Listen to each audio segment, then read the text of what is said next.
Hello, dear viewers. Support me by subscribing to my channel and share my video if you like it. And also, make sure you comment your thoughts. Now let's start the video. Highgarden 2096 AC. Gorlan. He was happy, joyful even, standing with his two brothers, his father looking at him proudly as they welcomed Leonette's family to the keep.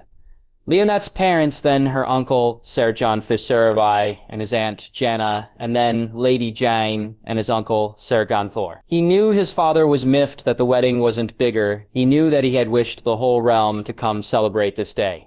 Garland, though, was much happier with who had. Though, as he looked to his Marguerite, he found himself missing someone who had not. When Jon had arrived a few weeks ago, he had seen how his sister's mood had improved greatly, later finding out from Willis the reason for it. He had chuckled at the thought of how his grandmother would have felt when she found out, married in front of a tree, given the pomp and circumstance of his own wedding, that seemed like a good alternative to him. Not that he would deny Ladnet the wedding she deserved or wished for. She had made him far happier than he had ever thought he could be. It was up to him to do the same for her. Once everyone had made their introductions and he was told there would be no one else arriving for some time, Garland did what he usually did to relax. He headed to the sparring yard with Loras keen to join him. "A spar, brother, shouldn't you change?" Loras asked. "By the seven, Loras. It's bad enough I hear that from grandmother." "You too," he said with a laugh. "I wouldn't want to mark your beautiful clothes, brother," Lorgier said with a grin he was so keen to knock off his face. The spar was far easier than it should have been. Whether it was Loras not wishing to mark his clothing, or that Garland himself was a little piqued at some of his previous spars, he couldn't tell. Loras, though, took the loss in good spirits, and even brought him the mug of water to drink afterward. "You were a demon out there, brother," Loras said, as they sat and drank. "I had to be. You and your friends are far too good." "Yet," Garland said. "You sparred against Jon when he was here?" Loras asked. "No," he said, turning around to make sure no one was near them. "Sir Arthur," he said a moment later, a smile on his face as he thought of it. "A few weeks earlier, despite Jon spending his time with Marguerite or Sansa, or even with his grandmother, though he could understand that, Garland hoped for a spar. He dearly wished to gain his revenge for the loss he suffered during the tourney. To say Jon had improved was an understatement. He had thought he had him at one point, only to then find himself yielding and looking up stunned at the sword that was pointed to his neck. That they had sparred far away from everyone had made him ask Jon why he'd not faced him in public. "You know why, Sir Garland?" Jon said, formally as always. "You don't wish them to know just how good you truly are? It's one thing winning tourneys against people my own age, should I beat someone of your renowned people would speak. I don't wish them to speak too much, not yet," Jon said. "Well, one day I can tell people I fought against a king. I'll want a rematch, Jon, next time you're here." "Then you shall have it, sir," Jon said with a smirk as he looked to Sir Daemon. It was now time, he felt, for that rematch. And so, seeing Jon and Sir Daemon, he asked and saw Jon look to the knight as he walked with them to the sparring yard.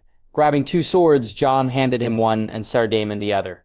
"Jon, follow me, Sir Garland. Consider this a gift for your wedding," Jon said, and Garland smirked at the cocky look on Jon's face, eager to wipe it off. They walked through the gardens, deep into them before coming to one of the enclosed ones. Garland looked at the helmed knight and saw Jon nod, so he took up his stance and readied for the spar. Sir Daemon, though, didn't move. Instead, he just waited for Jon to give him the nod. "Best of three, Sir Garland," Jon said, and Garland nodded nervously. He'd not seen Sir Daemon fight, not seen how good he was with a blade, and facing the unknown was much harder than those you had experience against. It was why, despite the public nature of his own sparring in Highgarden, something he just couldn't get away from no matter how hard he tried, he never competed in tourneys. Just like Jon in his way, Garland too was keeping his skill a secret. The blade moved fast, and he barely dodged it. The second blow was even quicker. Within three, he was on the defensive and needed to move back just to stay in the fight. By the fourth and fifth, he knew he was outmatched.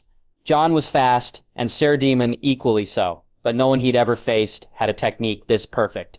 He parried two more blows and was then beaten, the trip catching him completely off guard, and he yielded before he stood back up.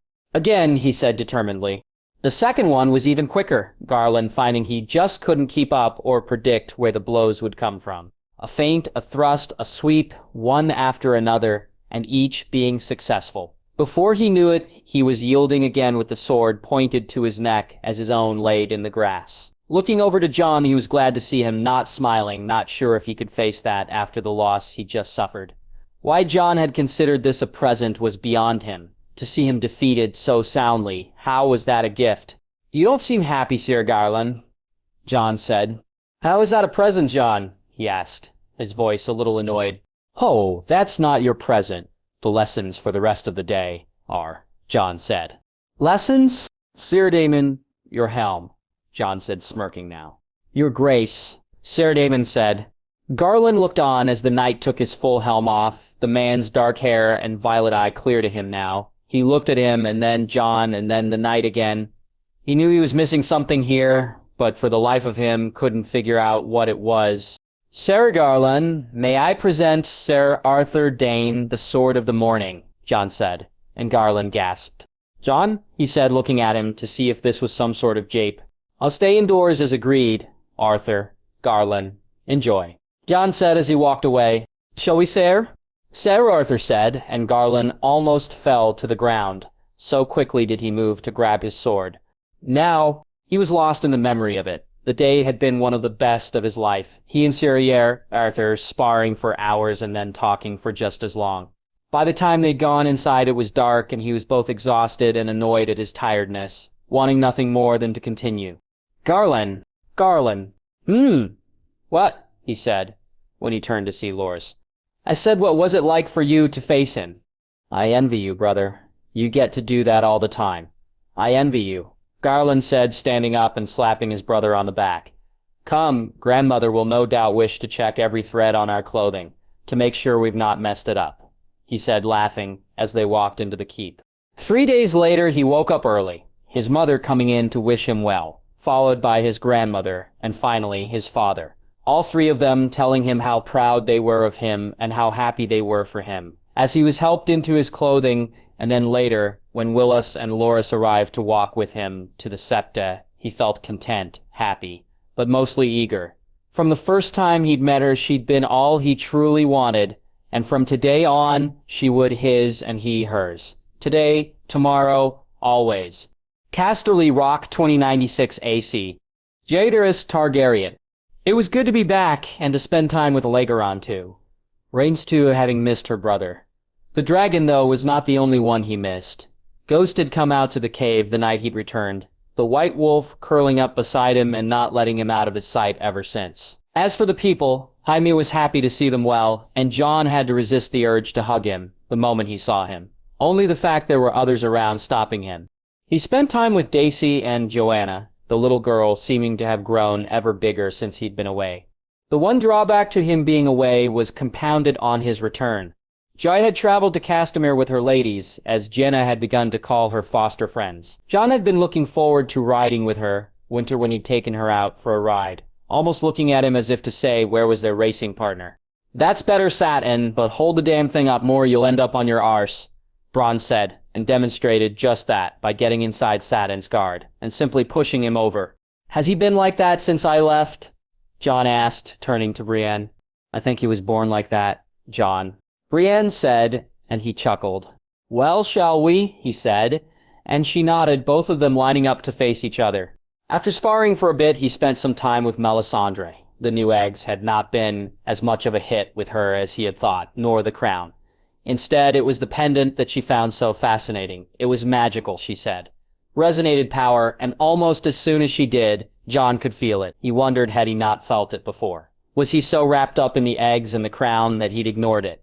He couldn't be sure. Maybe he did, or maybe it wasn't there before. When he put the pendant on, it seemed to almost fit him perfectly. It hung just right, and so he left it there. He asked Melisandre to keep it to herself for now, but should anything strange begin to happen, or she noticed something different about him, then she was to act immediately. So far, his interchanges with magic had been mainly positive. The law of averages, however, said they would not always be. "I saw a vision in the flames, my prince. 2 of my order have been sent out into the world. One heads this way," Melisandre said, as they sat together. "Who?"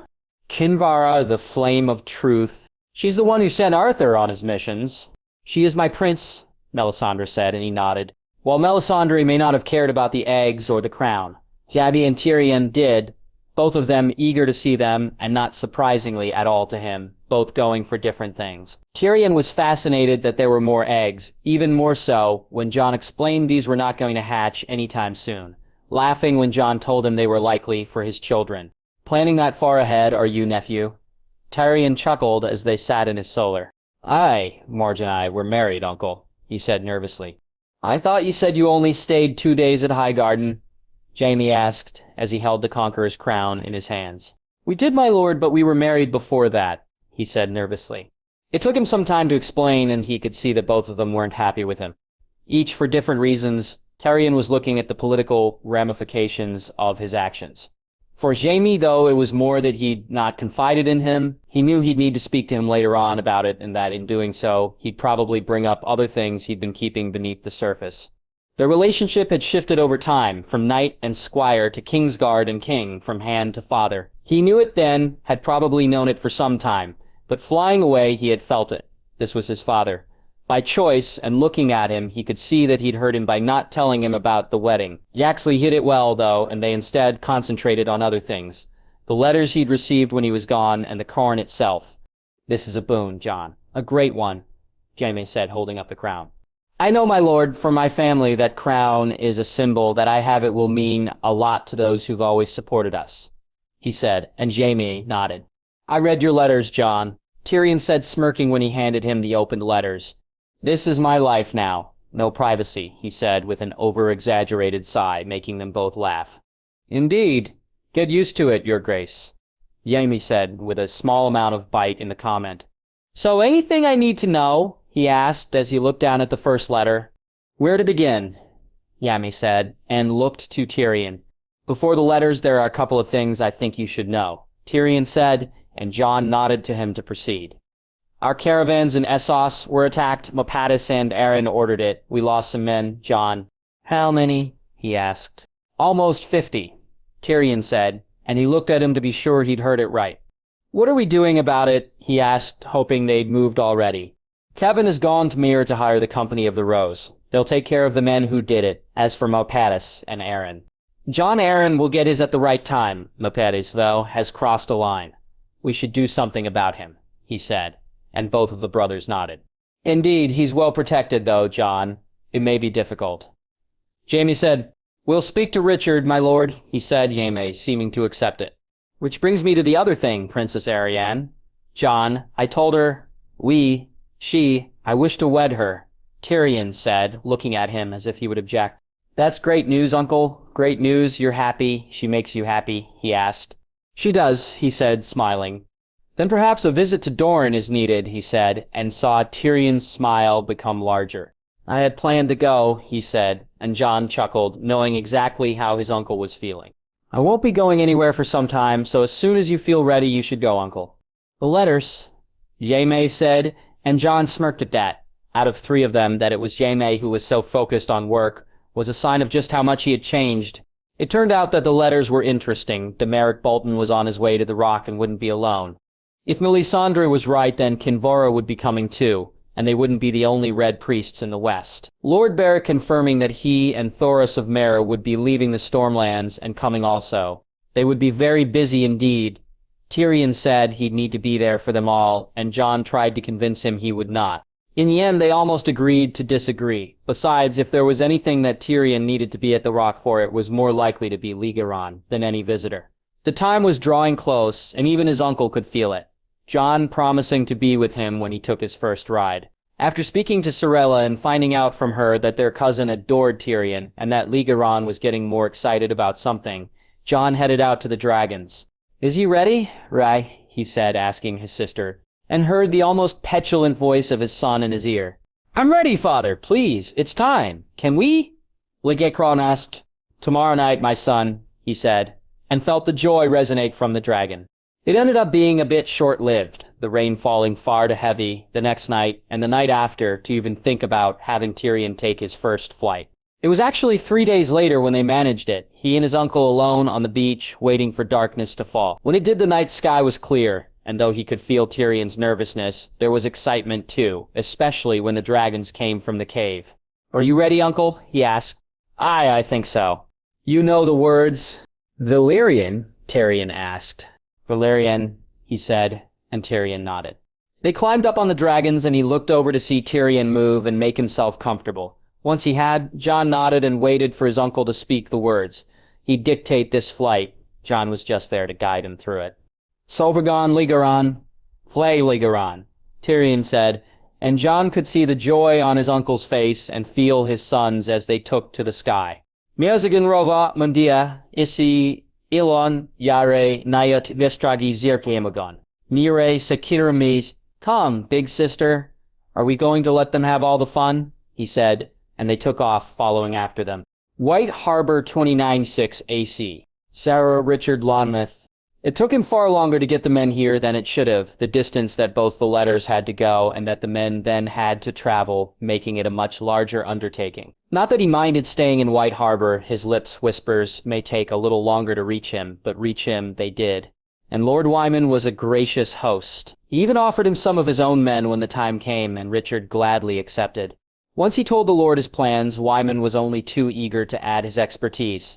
Wyman himself was in a very happy mood. With Kevin gone to Essos, he had delayed his trip to Lannisport for now, but would travel once the Lord had returned, and the betrothal between Winifred and Robb Stark was a sign of just how far they had risen. It would be his blood that sat in Winterfell for generations to come, and he'd be tied to the king by blood soon also. Richard felt the man deserved that and other honors, a leal house to the Starks and now to the Targaryens. A good man and true, as Barristan would say. As he walked through the streets of White Harbor to Morau's house, he was eager to get to work, to see this done, and to then head west to see his king once again. To see how large the dragons had grown, and to for himself see his king on one's back. "Letters Sirsanamogre then," Marrow said when he entered the house. "How many?" he asked. "A few sark," Marrow said. He nodded and asked for some wine before heading upstairs and taking a seat at the table. The letters came from far and wide, and he smirked, looking at the sealed lips on them. Opening them, he began to read and found only one or two of the things surprising to him. Most were confirmations of what he knew, but some interested him greatly. The West. A stunted lion has been caught in a snake's embrace. Both are unharmed by the experience. The Reach. A white wolf arrived unexpectedly and left a few days later, the roses prepared to celebrate and welcome apples from a different branch. The North. A quiet wolf has begun to roar. Not content with putting a fish back into the river, it seeks to bring an axe to bear. A tavern has attracted the attention of a rabid dog. Its owner's daughter need beware. Dragonstone. A mangy cat learns no lessons and has felt the brush of a stag's antlers more than once. An onion brings tears to its eyes each time it tries to bite. King's Landing. A cat purrs in a spiral's embrace. A falcon fumes and decries the faith, and a cheesemonger's men are ever alert. More and more arrive to keep the fat man safe. The others were just confirmations, and so he paid them no mind. The tavern, though, gave him an idea. After speaking to Morau, he found the tavern to be on Hornwood and not Bolton lands, and so he left Morau with instructions to welcome the men and to send them on to him. He then made his way to the new castle, eager to speak to Lord Wyman about his plans. He needed to leave now, have it arranged, and keep the girl safe until his men arrived. This would be the best chance of taking him, he knew.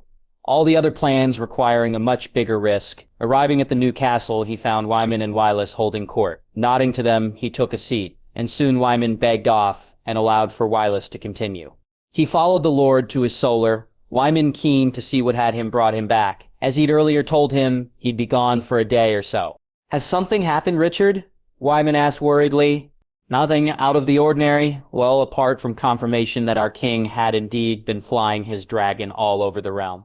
He chuckled. "A sight to see, Richard," Wyman said. "Indeed. Men Wyman, I need a 6 at least, and a few good ones to bring my men to me when they arrive," he said. "You're not waiting for them?" Wyman asked. "I can't. There is a chance to do this now. If I wait, not only may he get away, but another girl will suffer." "I'll have the maid ready. I'll give you my best, Richard." "Where?" "A tavern in the village near Hornwood," he said. "Rickard's girl, by the gods, stop him. Richard, put him down." Wyman said, and Richard was surprised. And yet not that the Lord knew both the tavern and the keeper. "I will. We leave as soon as we can. Wayman?" He watched as the Lord got up and called to his guard, telling him to organize the men and to have them dressed over their armor.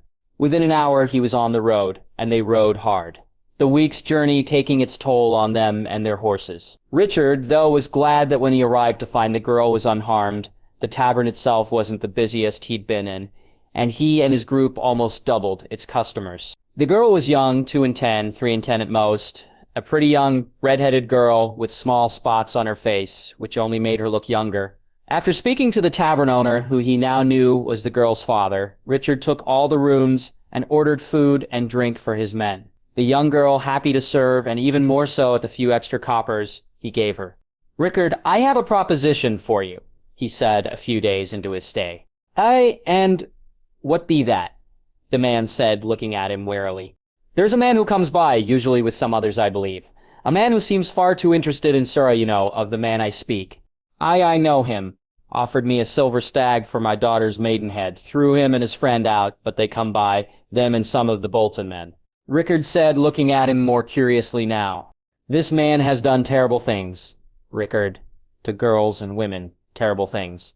I believe he wishes to do so to Sarah also." "He'll not lay a hand on my girl," Rickard said, standing up. "No, he won't. I'll see to that," he said, and looked to the man. "So, this what was it you called it?"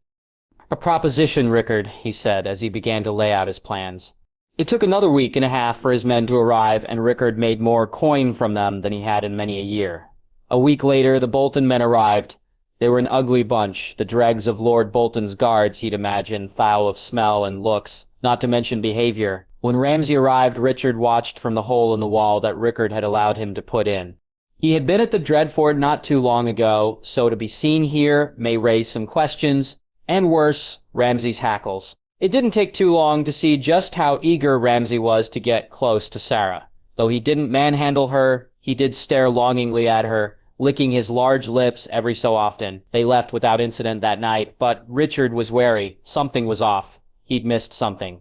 He was passing Sarah's room when he smelt it, the stench overpowering and the girl running quickly to the door. "Sorry, Sarah, the smell, God's the smell," she said as she passed him, and he knew then what it had been that he'd missed. The noises from the room and the smell coming closer proved it even more so, and Richard waited with his knife ready.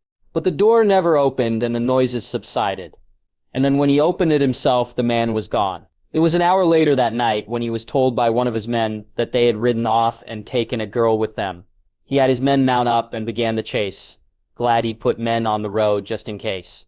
The first of them they found dead, the second missing, and both he and his men were disturbed by this. They followed the trail for hours and never came close to finding where the riders had gone. As the sun rose the next morning, he felt such a fool. He should have just ambushed him when he had come in. That had been his first plan. Fill the tavern with his men and just kill them all, the Boltons, Reek, Ramsay, all who came in.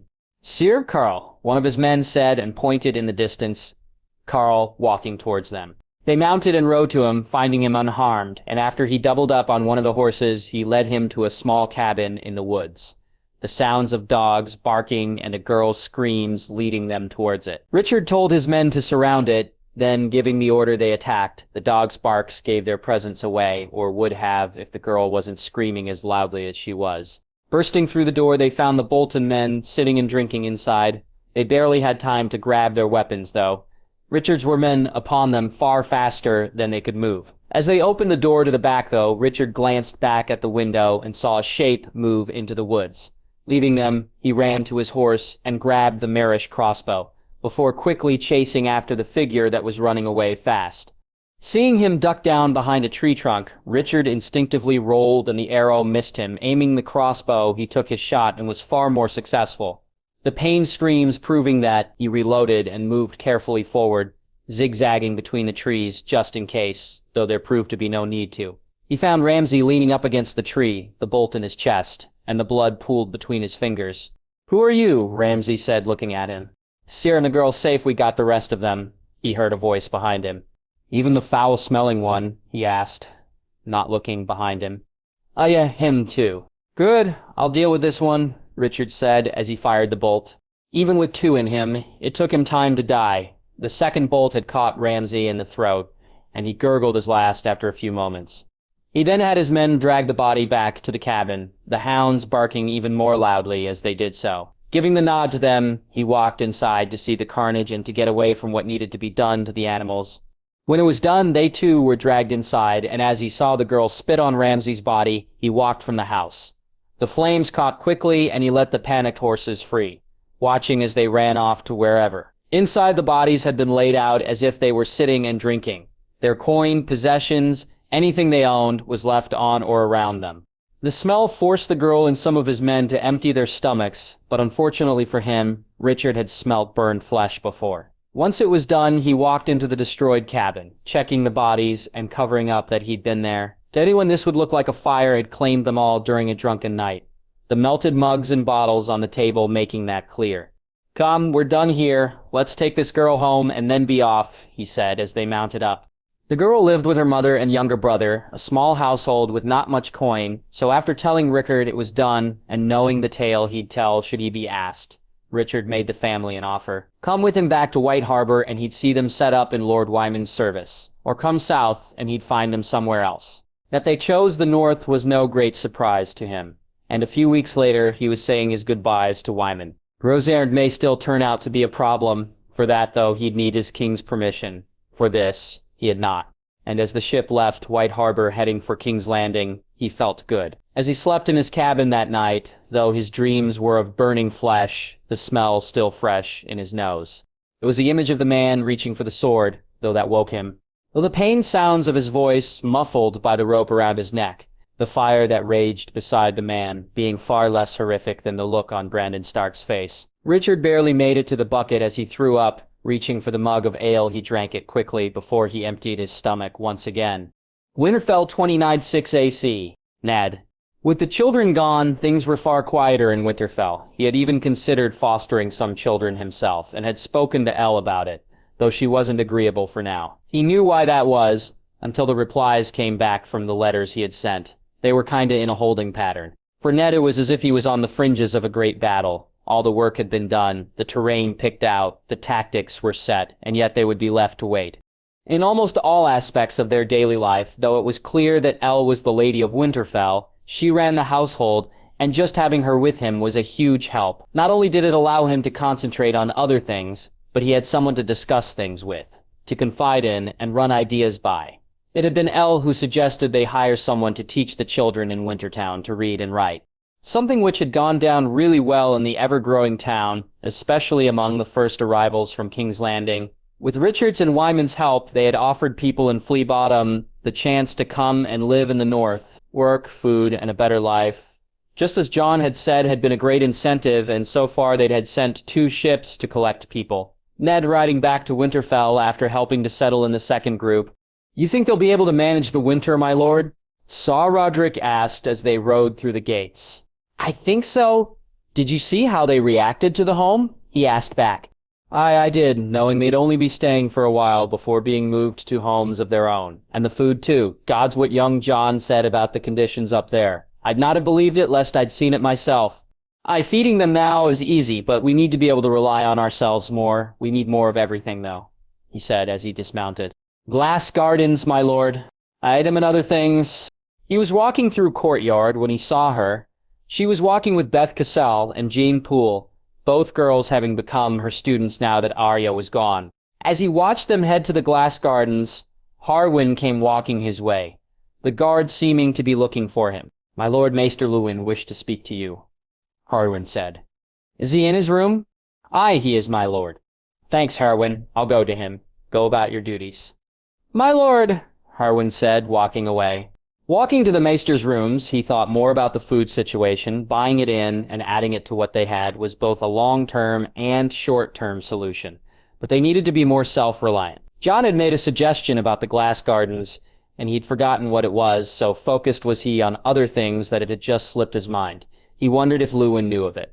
"Lord Stark, I was looking for you," Luwin said, the Maester having met him halfway to his room. "Aye," Harwin said. "Let's speak inside," he said, motioning to the stairs behind the Maester. "Of course, my lord," Luwin said as they turned. He seemed about to say more, but Ned spoke first. Lewin, did Jon ever speak to you about the glass gardens, some plan he had to make them cost less? Aye, did. He suggested that, rather than the glass itself, we should speak masters of the prentice glassblowers, and glaziers of mere that we buy them from them. Lewin said, and Ned, shocked, interrupted, slaves, he wished up to buy slaves. He said, shocked. Aye, and once we did, we were to offer them their freedom and set them up here as craftsmen. We then used the ice to import sand from Dorne, a barter system. Lewin said, and Ned looked at him, having not heard this part and only barely remembering the other. Could that work, Lewin? It could, my lord, apart from the initial outlay to buy the men from their masters and the transport, once they were here and we had them teach more of our own. Aye, you'd cut down the cost by a lot. How much? Down to a quarter at worst, maybe even better, my lord. I'll write to Wyman. He knows more of Essos than I. Very good, my lord. There are some letters from you, King's Landing and River Run, Lewin said, handing him the letters. Thank you, master. My lord, Lewin said as Ned got up to walk from the room. Despite wishing to read the letters immediately, he waited until he got to his solar before opening them. The one from the High Septon was not a surprise. The man rejecting his request, Roberts, too, was no surprise. His former friend japing and saying he had his blessing, even if he couldn't give it to him legally. It was Catson which had him shaking his head, never having expected her to write such a letter. Ned! While it pains me that it has come to this, I cannot fault your words, and despite my own hopes, it's clear that our marriage is over. I will write to the High Septon myself, to add my agreement to your request to dissolve our marriage. Knowing our children remain in their rightful position means more to me than holding on to what we once had. I would wish you well, but I cannot, not at this time, which I hope you understand, but I am trying, Ned. Cat. He could barely believe it, that she was all but giving him permission to do that, which he wished was unexpected. He found his thoughts go a million miles a second. The children, he needed to tell the children. Robb, Sansa, Arya, Bran, he needed to speak to them, tell them what he was about to do. He got up and walked from his room, so excited to speak to her that he forgot to put his cloak on. Not that he felt the cold on the walk to the glass gardens, and it was only when he reached it and heard the laughter of the girls inside that he remembered she was not alone. Still, he walked in and saw them sitting there, Elle reading from a book, and Beth and Jane giggling as she did so. When she saw him and saw his face, she asked the girls to leave. Ned glad she did so, and though they were disappointed, neither girl raised a fuss. Then, she asked when he moved to her, the kiss he gave her silencing her for now. Marry me, he said, and she looked to him, her eyes full of hope and yet questioning. Marry me. I've got the letters back. Not that they matter, but they are apart from Kaplan's, what I expected. Marry me, Elle, here, in Winterfell, in front of our gods. Be my wife? I'll marry you, she said, smiling, and he felt his heart soar as he kissed her again. Highgarden 2096 AC. Sansa. Each day the wedding drew closer, and she got more and more excited. Balls, feasts, tourneys, she loved them all, that she'd been to 2 weddings in her life, and they were the best days of it so far. As she and Margaery were at their final fitting for their dresses, Mira and Margaery's cousins having faced theirs the day before, she looked to see her friend and saw the smile on her face. It had been there far more since her brother had visited so unexpectedly, where before Jon's arrival, Margaery had tried to be happy, after it she was, and Sansa felt so relieved for her friend. She too had enjoyed Jon's visit, glad to spend some time with him, even if he spent more with his wife than she. Not that Sansa would begrudge him that, though she'd argue with him over the nature of the wedding. What were you thinking, Jon? She said, as they sat in her room. Sansa? He asked, confused. The wedding, Jon. How could you have a wedding without me? Margaery is my best friend. You're my brother, and you never told me. Never invited me, she said, miffed. It was something I just thought of, something I needed to do, and to not have anyone talk me out of it. You think I'd have talked you out of it? She asked, frowning at him. No, but telling you, Sansa, it's one thing me keeping it secret, or even Margaery, Walder, and Jorah are sworn to me they'll keep any of my secrets. I'd not have you eye for me, Sansa, not if I could help it, he said. But I wish to be there, Jon, she said sadly. And you will. Do you think I'd not give you the chance to wear your prettiest dress and to dance with all those brave knights who'd no doubt ask you? He said, making her blush. This was for me, Sansa, for me and Margaery. I know I'll have to marry her publicly, and I will, you may even get to help plan it, he said, and she smiled. For true? For true, little sister, he said, and she hugged him. She had taken comfort in that, and she and Margaery had even spoken of it, making and discarding plans for what the more pubic of her and Jon's weddings would be like. Even though Garland and Leonette's was being organized by Lady Allery and Leonette's mother, Lady Florence, she and Margaery had watched, and along with Leonette had made suggestions, these dresses being one of them. After the fitting, they made their way back to Highgarden and saw the rooms being readied. The wedding would be on the morrow, and Sansa couldn't wait. Sleep that night was hard to come by, Sansa finding herself thinking of the ceremony and the septa and the dancing to come before she began to feel bad about it, a sad thought coming to her head. While she may be able to dance with gallant and brave knights as Jon had said, she'd not be able to dance with who she wished to, and so it was with that thought that she finally drifted off. Teysa, wake up. You should be up by now, Mira said, shaking her. What? It's still night. Leave me be, she mumbled sleepily, only to hear giggles in the room. Sansa, it's past noon. The wedding is to take place within the hour, Margaery said. She practically jumped from the bed, almost tripping over her nightdress as she looked around, panicked, only to hear the laughs coming from Margaery and the others. What, it's not funny. Wait, why aren't you all dressed? She asked, and then realized they'd japed her. Sorry, but it was the only way to wake you. The maids will be in to run you a bath before you break your fast. We've a long day ahead. Sansa, you need to get ready, Margaery said as she and the others walked from her room. Sansa glowered at them before laughing and reaching down to Fang, her wolf too seeming happy for the day to come. After she bathed and broke her fast, they all went to get changed into their wedding clothes before making their way to the septa. She saw Garland standing at the front with Loras and Willas, all three brothers looking handsome and Willas even with his cane not seeming out of place. When Leonette came and stood beside Garland, she was not the only one who marveled at her dress and hair. She looked beautiful, and more than anything else, she seemed happy. The ceremony itself was almost a blur to her, though. Sansa looking to see the happy and proud smiles on the Tarls' faces, Lord Mace and Allery beaming, Lady Olenna full of pride, Loras too wearing the same look as his grandmother. Margaery, though, looked on almost dreamily, Sansa wondering if she was picturing her own wedding, and when she looked to Willas, she felt her heart pain for him. He was happy for his brother, she could see that. He too was proud, and yet there was some sadness there too, some regret. Sansa wished to wipe that from his face, remove it from his heart, and felt unable to do so. Wasn't it the most wondrous thing you've ever seen? Mira said excitedly. Truly, Lady Leonette looked so beautiful, and my cousin made the most dashing husband. Don't you think so, Eleanor? Mega said. When the dancing started, Sansa watched as Garland and Leonette danced first, then as others joined in. She saw how Margaery danced to be polite, but had no real interest in it, and found she too didn't wish to. Politeness too being her only reason. When she saw him walk to the outside balcony, she followed behind, finding him standing alone and looking out at the night sky.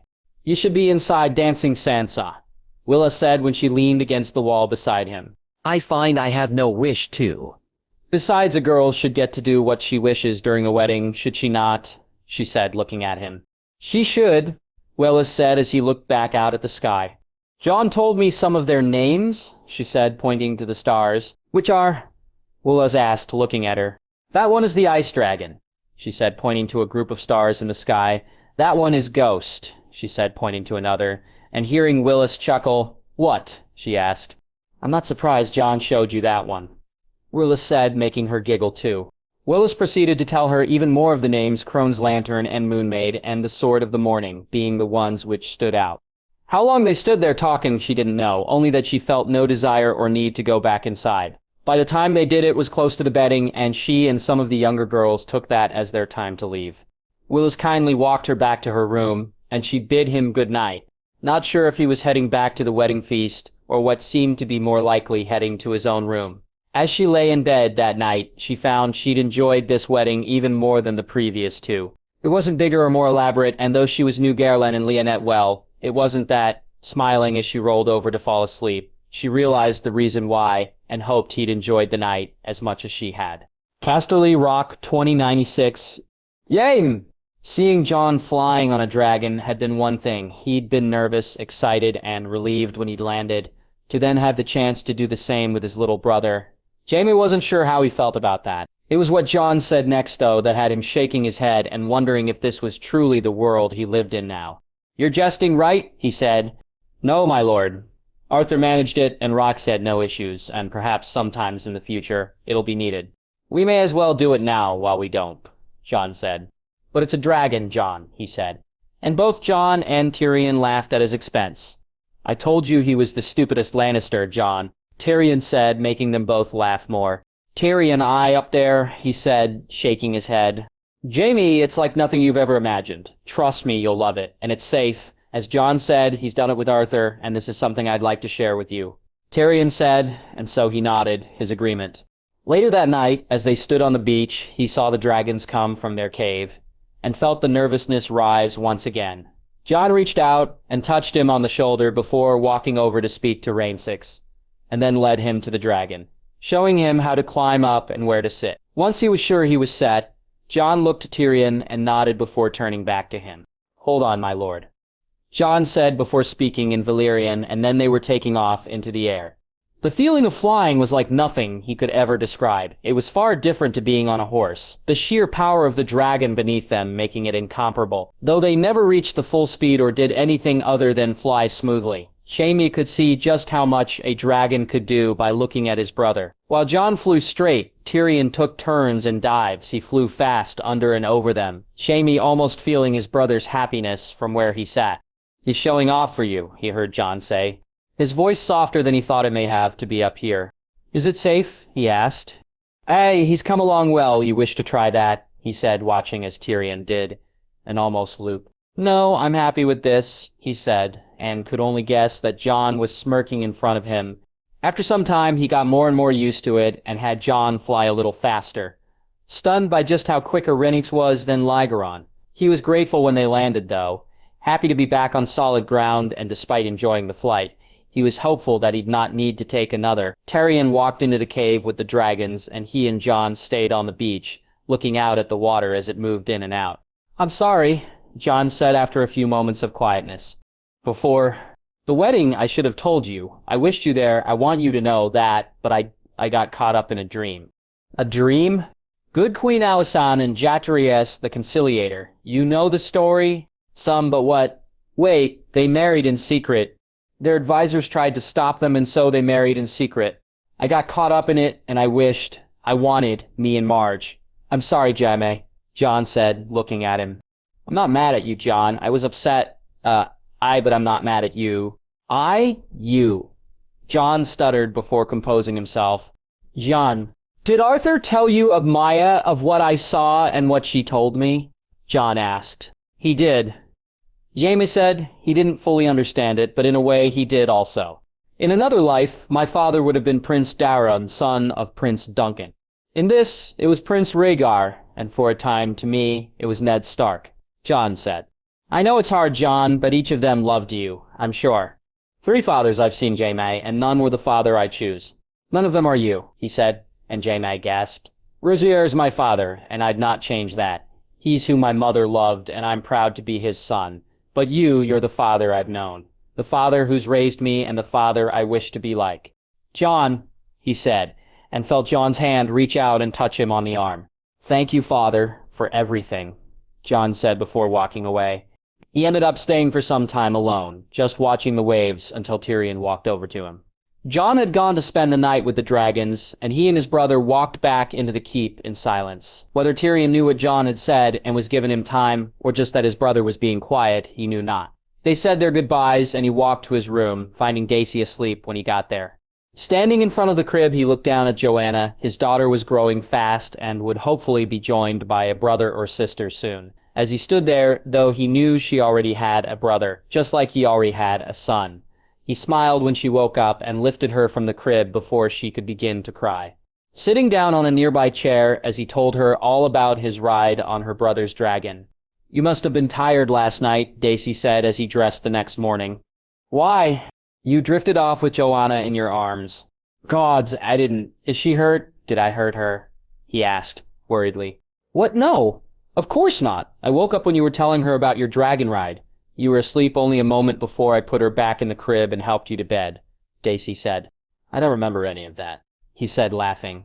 Talking to Joanna. But the rest, not a thing. I know. Come, we have visitors today, do we not? He nodded, and they made their way to break their fast. Jon was not there, and only arrived a little after they did. When he and Jon looked at each other, he almost expected there to be some awkwardness, and yet there was not, both of them just nodding and moving on to eat their meal. Daisy and Jon, along with Tyrion and some others, readied to welcome Lord Beric to Casterly Rock. He'd arrived the night before, but had stayed in Lannisport. Jaime had sent a party of his guards bring him to the rock today. Melisandre also stood in the courtyard with her 2 guards. Not part of the welcome, but more to show Thoros that she was here. It was the Red Priest who seemed more than keen to speak to the lady when he saw her. Beric looking surprised to see another Red Priest, but not paying her no mind after that. The Lord was happy to be welcomed, though, more so when he asked him to stay at Casterly Rock for the duration of his visit. Are you sure about this, Jon? He asked him later that day. Melisandre says that while Beric doesn't follow the Red God, he listens to Thoros. Thoros seeks answers, my lord, answers I think I can give him. As for Beric, I'll feel him out and will give him some trade. I won't go too far. As you say, Jon, when is Dalmeric arriving? He's to meet the Lion's Tail and Sigurd within the week, so next week sometime you read Richard's notes. Jaime asked, if he deals with Ramsay as he says, and he will, then it's for the best. As for Dalmeric and Rose, that he's a knight may make him different. I need to get a feel for him before we do anything. Very well, this woman, Jon. Kinvara, Jon said. Why is she coming? I don't know, my lord, only that she is, given that she helped Arthur and Ashara, and it was her sending him to grab those things. It must be important. It must be. It's almost time, my lord. The dragons are big enough. People may have seen them, or may see them now, so we can't hide them for much longer. I know, we need to reach out to more people, find out who we have exactly, who we can count on completely, and then make our move. Jaime said, We will, my lord. Soon. Soon, my king. King's Landing, 2096 AC. Hilario. A dozen warehouses and a manse he'd been given for what he'd done in Essos, Jon Arryn more than pleased with the results. While he could have simply bought them, that would have raised far more questions than having the hand to give them to him. It had in the end cost him more coin, and yet he found it was worth it, as was what he was about to do. While a part of him wished to stay in Essos, to actually travel to Gojia and Drohe and see the dragon for himself. He had work to do. He'd given the Stormcrows the contract, kill the girl by any means necessary. While he'd have preferred the House of Black and White to take the contract, their price was far too high. The Stormcrows had 500 men. Surely that would be enough, he thought. It was simple to him, though. Daenerys Targaryen must die. The dragons could fly wild for all he cared.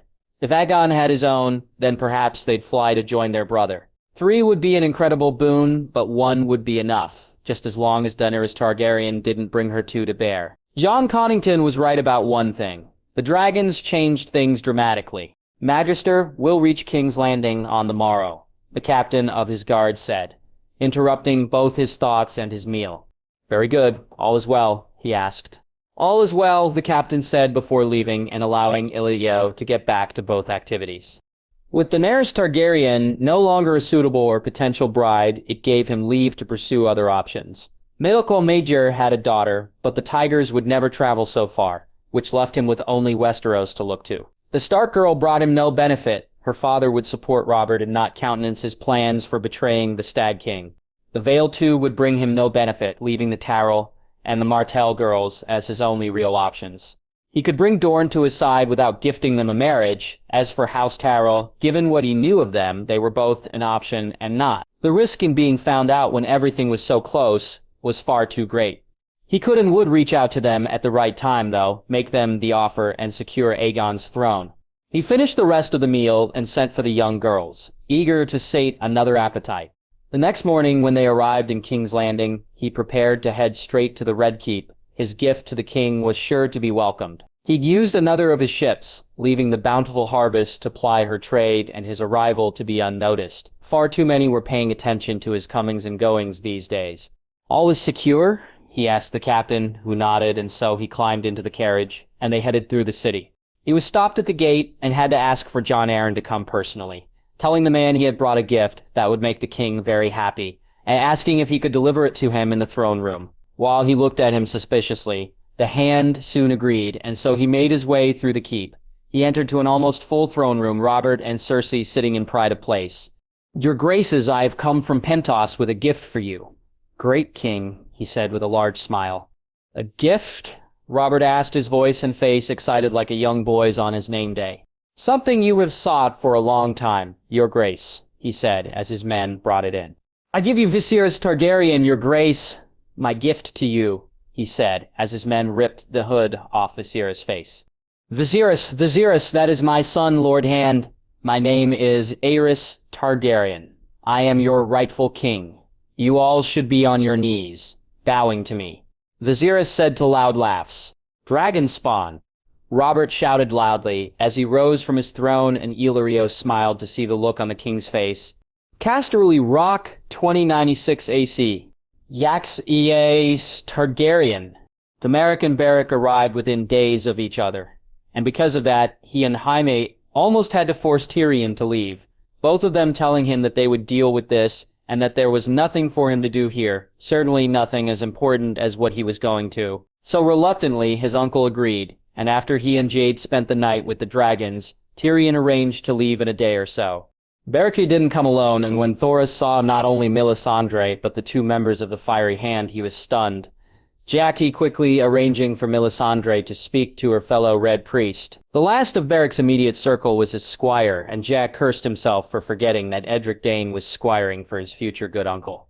With Cragen and Ashara still at Castamere, they were spared some awkward conversations for now, but they would be arriving back at the Rock before Ned left, and while Jade longed to see Joy, he wondered how to handle this. Arthur felt that his nephew could be trusted to keep it to himself, and saying that it was Beric they needed to bring on side anyway, something he was trying his best to do now as he and the Lord sparred while the others looked on. "You've gotten better, my lord," he said as he dodged a quick thrust. I still owe you for my defeat, Jon," Beric said, smiling as he parried one of Jon's blows. "So that's why you came, hoping to gain your revenge, my lord," he said with a smirk. "Seeking it, Jon, not hoping," Beric said as he aimed 2 quick blows at him.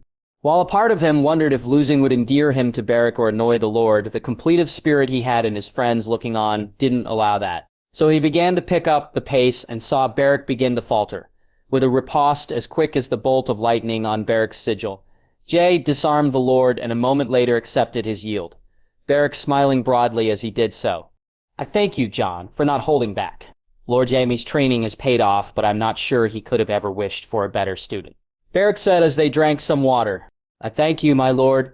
Perhaps later we can speak on trade," he asked, and Beric nodded. "Indeed. Now go easy on young Ned. Give him some pointers, Jon. He can only benefit from your instruction," Beric said as he took a seat. "Ned, do you wish to spar?" he shouted to the young lad, who nodded eagerly.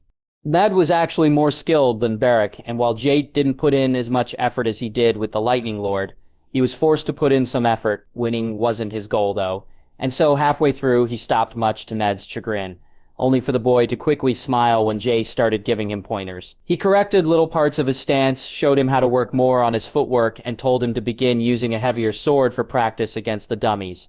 "Why, Jon?" Ned asked when Jag ruffled his hair as they stood in front of a dummy, Jay showing him where and how to strike. "You see my sword," he said, pointing to his thin sparring sword. "Oh, it's so thin," Ned said, and then blushed when Jay nodded back. The boy's natural shyness, something he would need to work on. "It is, but when I started, Lord Yakme had me practice with a thicker, heavier one. Then, when I switched to this, my arm was trained to wield and expect more resistance from the heavier blade." "What do you think happened when it found the blade lighter?" he asked. "It made your swing faster," Ned said, his eyes alight. "It did. Try it for a while and see if it has the same effect for you, Ned." "I will, Jon, thank you. Can we spar it again sometime?" Ned asked nervously. "Aye, we can," he said, and Ned beamed at him, his smile big and bright, and much like their aunt's Jogva.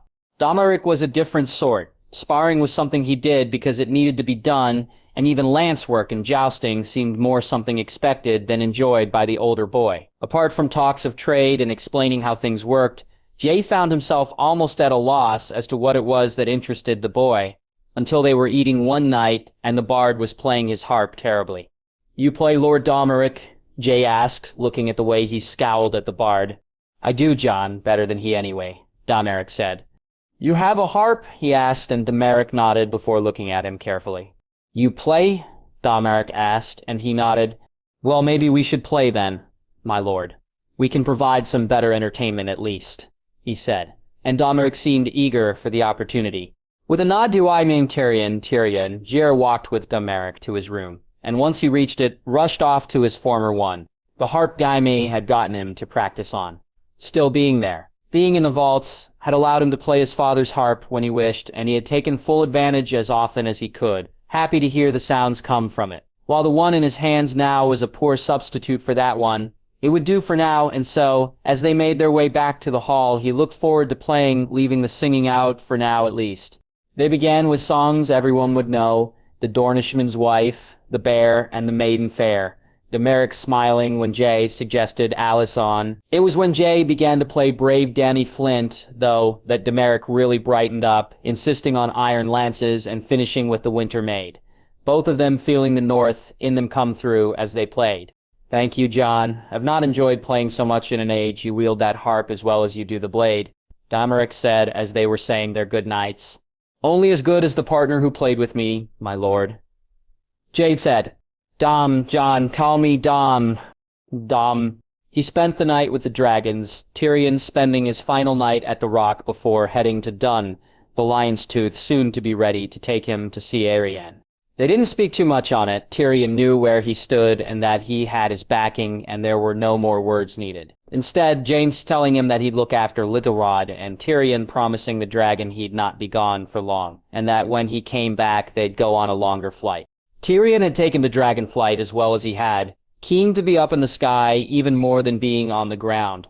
Rhaegar too eager to be with his rider always. With Rhaenyk's back, though, his son's loneliness was lessened and he was far more accepting of Tyrion's departure. I'll be back soon, Jon, Jaime, Tyrion said, and Jon nodded.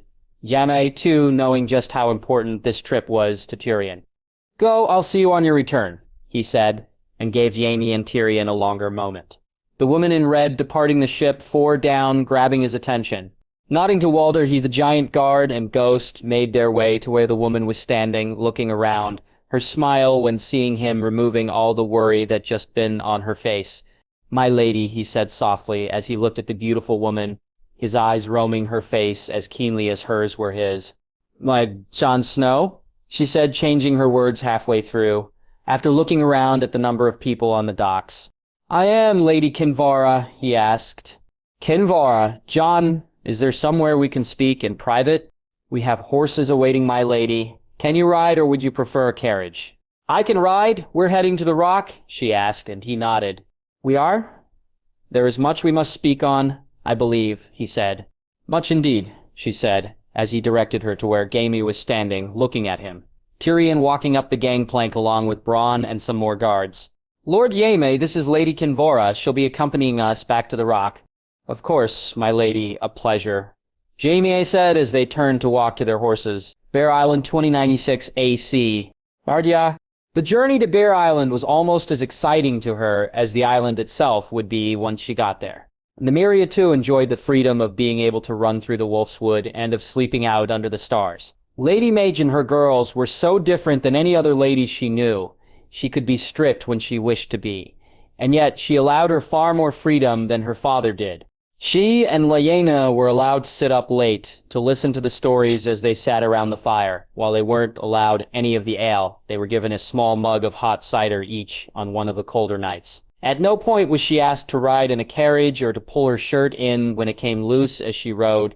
Instead, Major would simply look at her or Lyanna, and she soon found that she began to do it herself, just as Lyanna always seemed to.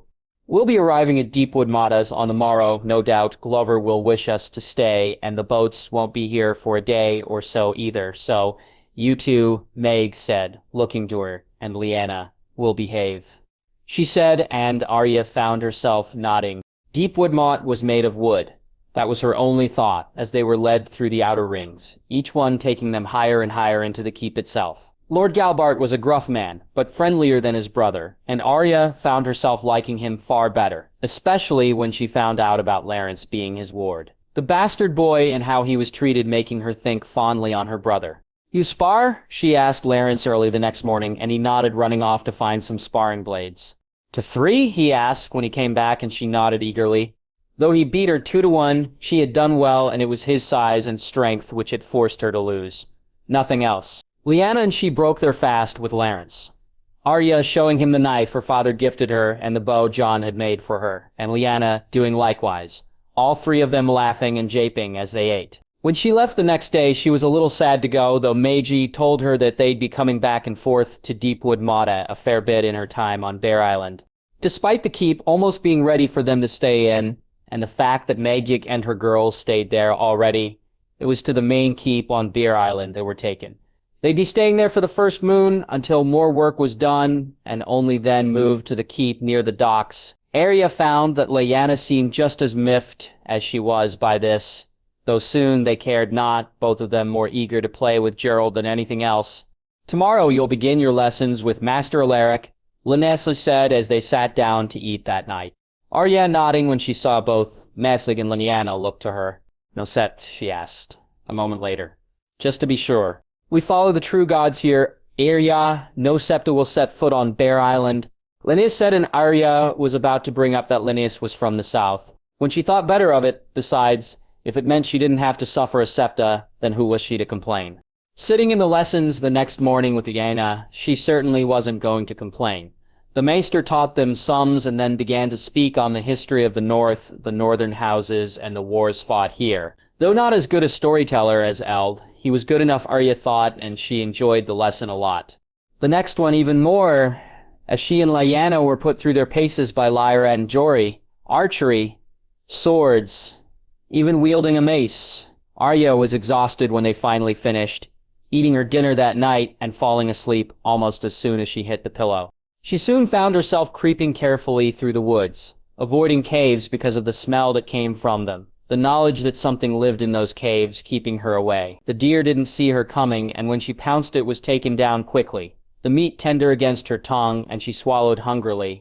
Yaxlayat, wake up, she heard Lyanna shake her awake, and she immediately jumped up and tried to spit the taste of the blood from her mouth. What is it? She asked as she drank down some water. You missed breaking your fast. Gods, you were tired. Lyanna smirked. Does that mean I won't be fed? She asked worriedly. What? Of course not. Come, I waited. Lyanna said, and Arya smiled as she dressed, both of them eating their meal together. They went riding that day, and Arya was able to take them to where Nymeria had killed the deer. It was clear the carcass had been torn apart by something bigger than the wolf, though. Bears, we should ride on. Alician said, and Meg nodded. There's a cave a little bit up to the left. They're in there. Arya said, and Mage looked at her oddly. You saw them? Maggie asked. Smelt them, she said, and Maggie smirked. You and your wolf are going to enjoy it here. Avria, child, she said as they rode on. Rosier couldn't agree with her more. She already was. This was what she had wished for all her life. A friend and people who didn't judge her for how she was or who she was, as they rode back to the keep. She looked to Lyanna, who nodded, and soon they were both racing over the ground. The sound of their laughter matched by the laughs from Mei Ji and her girls behind her. Yes, she would enjoy it here. She felt as she let her horse jump over a fallen tree. Esselis 2096, AC. To me, the dreams came every night. She was in the air, flying over land she didn't recognize, a worrying thought in her head. She was alone, scared, and worried she'd never find the others, but she flew on and on. East, always east. It was almost a week into it that she managed to see it more clearly, see that it wasn't Elegon she rode. It was Sanderix, and it was then she spoke to Shiro on it. I see him fly, but he's behind us, not ahead. We're going in the wrong direction, she said as they broke their fast. Are you him? Shira asked. No, I'm me. I can feel me, but I can feel his worry, his concern. It's like sometimes with Elegon, only it's different, she said. Different? Shira asked. Lesser. With Elegon, it feels more real. With Sanderix, it's like being really sleepy, like a dream, but not a dream. She looked at Tushier, expecting to see her look at her as if she was mad. I feel it with Rhaegar, too. It's hard to explain. I think you did it better than I can. But it's like I can feel what he feels sometimes. Should we turn back? She asked. It's up to you, Dany. We're following your lead. Where are we? Is there a city near? Daenerys is a few moons away, I'd imagine, but he's Lakorsh or Khosrak can't be more than a week or so away. Shiera said, "We need supplies. We should go to a city before turning back," she said, and Shiera nodded. They told Sandor of their decision, and despite his grumbling, they made their way to the nearest of the Lee Hazara cities, Missy telling all about the Lee Hazarim they rode. How the Dothraki called them lamb men, and how they were preyed upon by those stronger than them. They were riding one day when the dragons got excited, and by the time Dottie and the rest had come across them, they found the reason why.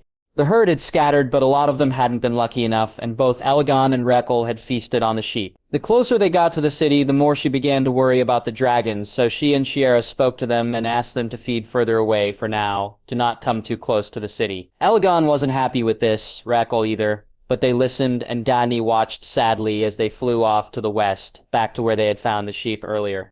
"It's for the best, Dany. They're still growing, and until we fly with them, we can't truly control them." Shiera said, "You think they'll accept us both?" she asked, knowing in her heart that Elegon would accept her, but feeling happy at the thought that Rakhal, too, would have a rider.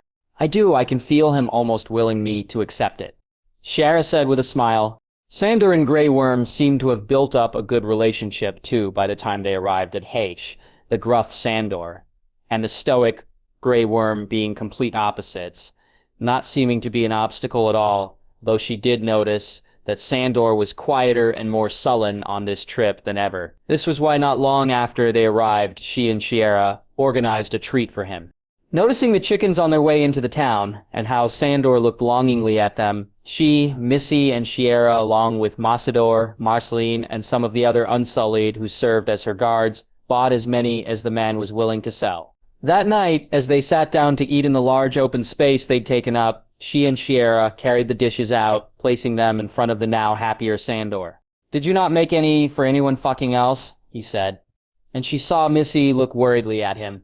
"No, this is all for you, so fucking eat it and shut the fuck up. You greedy fucker," she said, smirking when he grabbed a leg of chicken and began to eat greedily. She saw Missy breathe a sigh of relief, the girl being so conditioned to keeping her masters happy that she didn't know how to react around someone who was angry, even if that anger was not directed at her. The girl was getting better, though, understanding more, but well, Sandor confused even her at times. Dany thought with a giggle. Looking to him, she saw him lick his fingers happily. It took them almost a week to gather the supplies in Hesh, Dany offering to use her gold to pay for it, and Shiera objecting, before Sandor swooped in and used his own. "See, it's simple. You pay the man, and then you fucking leave," he said as he walked past them, both of them trying not to laugh until he was gone from their sight. They bought carts, tents, food, and horses, the Unsullied able to ride instead of walk, and so they would be able to make better time. Soon they were leaving Hesh behind them and heading east. The road was smooth and the travel quick, Dany happy to be heading in what she felt was the right direction. By the time they reached the dragons, the herd she suspected was long gone, and she felt bad for the shepherd, though he was nowhere to be seen. At one point on their journey, she noticed Missy getting nervous, though the girl would say nothing to her about what was on her mind. Later that night, as they bathed in the nearby river, she helped Missy dry herself and asked her what was wrong. The girl again saying nothing for quite some time. "Have I displeased you, Dany?" Missy finally said softly. "What? No, of course not. Why would you think that?" she asked, horrified that she may be the reason for Missy's quietness. "We travel to Marine. You are bringing me back to Master Kragenis," Missy said, looking down to the ground. Missy, look at me, please," she said, and the girl looked up. "You are free, Missy. No one, not me, nor any master decides your fate anymore. I did not know this was that road. Truly, I did not. We shall leave it on the morrow. I swear it," she said, and the girl hugged her tightly, the smile on her face almost breaking her heart. "Thank you, Dany," Missy said the next day when she directed them to head north from now on. That night, she dreamt again of being in the air. This time, though, she recognized where she was, Navros, and heading east.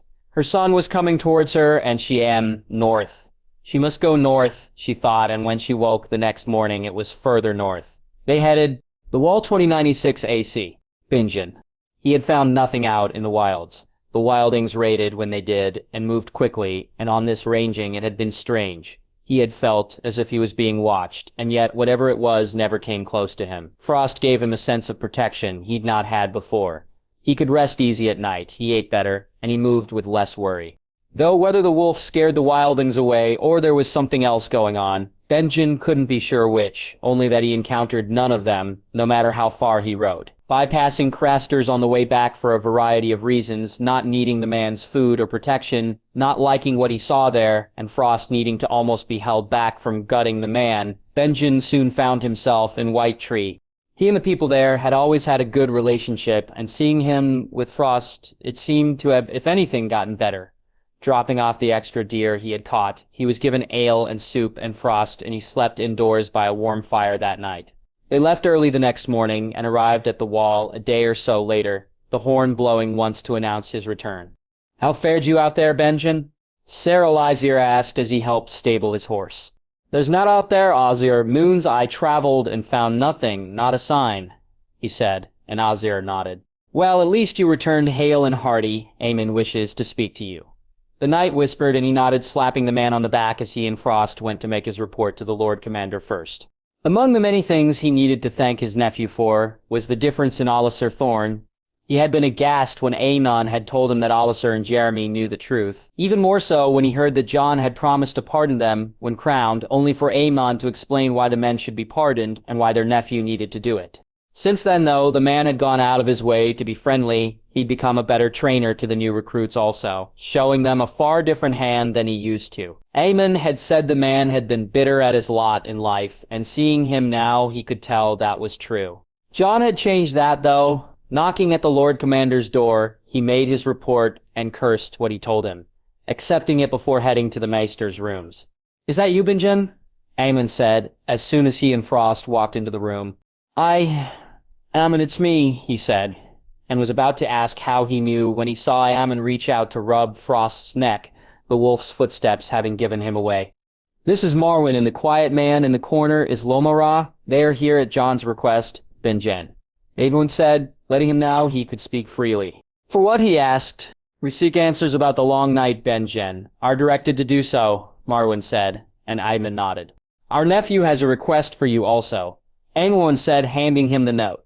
He opened it eagerly, almost ripping it, so keen was he to see what Jon had wrote. The note, though, was brief and to the point.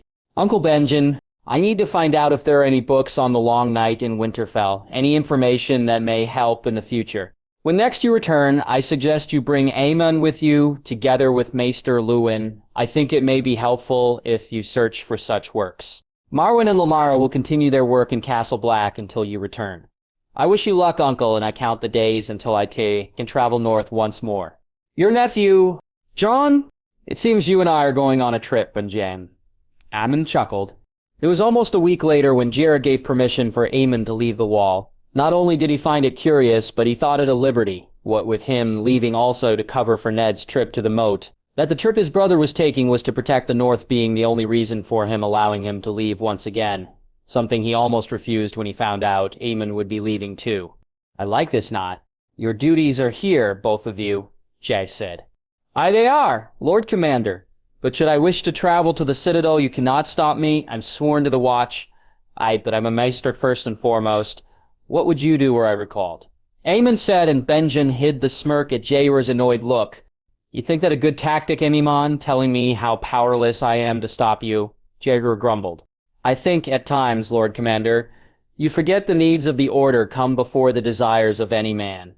You could deny Benjen, of course, but you risk upsetting the Warden of the North. As for me, I leave on the morrow," Aemon said as he walked from the room. "By the old gods, I don't know what's gotten into him," Jair said, shaking his head. "I think he wishes for the trip, Lord Commander. After all he's done for us, who are we to deny him a little something for himself?" he said, and James here nodded. You have the right of it. Tell Ned no more for a year at least." "Aemon is right. I can't refuse the Warden of the North, but I'll not have people think I play favorites," Rizzetshir said. "Perish the thought," he said, before he looked at the old bear, and they began to laugh. "Go, before I change my fucking mind," Ysera said, and Benjen nodded. Their escort was something else. Sir Jeremy volunteering and Jira accepting, Ed being allowed to join and grumbling about not being able to sleep without an ice wall to lean on. A half-dozen brothers to accompany the Maester, each of them looking forward to being housed in Winterfell for a moon or more. For Amin, though, each day they traveled, it was as if he was getting younger and younger. The enthusiasm he showed for every aspect of their days on the road was incredible. He laughed more, joked more. Around the fire at night, he told tales of the Targaryen kings, and it was only at the men's reaction, other than Ed, who just groused, that Benjen realized these were loyalists, handpicked men, those who'd been sent for serving his nephew's house, and those that Jon wished to free when he was crowned. Ygg was a good man, let no one say different, and a good king, Aemon said, and Benjen saw the nods. Hey! That he was, Jaime said. One day should we be lucky we may see another in our lifetime. Yanda said, and blind, or not. Benjen saw him look to him. Should we be lucky? Benjen said to a yes. That counts me out, I'm never lucky, Ed said to loud laughs. He felt excited when he saw Winterfell in the distance and chuckled when Frost looked at him and waited for his nod. Once getting it, the wolf was gone and covered the ground far quicker than they would. Arriving at the courtyard, he found Ned and Lady Jonelle waiting to greet them. Ser Roderick, Jory, and Harwin with them, along with Master Luwin, who looked excitedly at Amain. Welcome back, brother, Ned said as he embraced him warmly. Back? I feel like I've not left, he said to laughs. Lady Serwyn an honor, he said, and she shook his head. You've known me since I was a girl, and I've just got through with telling you to call me L. Benjen Stark, she said. L and Ned, may I introduce Master Aemon? He said, and saw Ned reach out to the old master. Master, I'm honored to welcome you to Winterfell, Ned said. I'm honored to be welcomed, Lord Stark. Aemon said, Come, I'm sure you'll all wish to get settled and have something warm in your bellies. Ned said as they walked into the keep, Luwin helping Aemon navigate his way. Disputed Lands 2096 AC. Torrent Snow, 1,000 men he had with him on foot, Brandon in charge of the 500 cavalry. Ardos the 100 archers with Hugo left in Myr in charge of the rest of the men. Almost half the company he had brought with him to wipe out the brave companions. Way too many men, as both Brandon and Ardos had said, but better too many than too few. Given the coin the Lannisters were paying, they'd bought the entire company, so Torrhen felt they should get their coin's worth. The march was slow and unhurried. He knew exactly where they would set up and only needed to arrive there a few days before the brave companions passed through. Though not as disciplined marchers as the Golden Company, his men were like the Unsullied when compared to Hoatson's. They camped by the stream and went over their plans once again. Artos would have the high ground and he and Brandon would box them in. Once they had done their job, his own would finish it. His men were in good spirits, none of them questioning his orders or thinking twice about what they were about to do. After Kevin had left, Torrhen had set Hugo to work, both on finding out the location of the brave companions and on what had happened to the Lannister men. He spoke true, Torrhen, Northman fell also. Hugo said, And what he said of Jon Snow? Torrhen asked. The lad's well thought of both in the west and the north. The mermen and the Lannisters are the only ones with those giant ships. The mermen's flagship is named the Western Wolf after the lad, and he helps the north still. Marmont, Umber, Glover, Stark, Karstark, Manderley, and even Bolton earn coin from these deals. He helps the north, and there's something else, Hugo said, smiling. What? Direwolves, Torrhen. The lad brought direwolves back to the north. Each of the Stark children has one, even Stark himself, and the lad's own is a white wolf with red eyes. Hugo said, The old gods have spoken, Brandon said, looking at them both. The old gods have spoken, Torrhen said, smiling. Once word had spread through his ranks that Northmen had fallen to hope, that was it, had he not accepted this contract. Then he'd have faced a challenge. When word had spread that the contract came from the White Wolf, he'd have been gutted, not replaced, had he turned it down.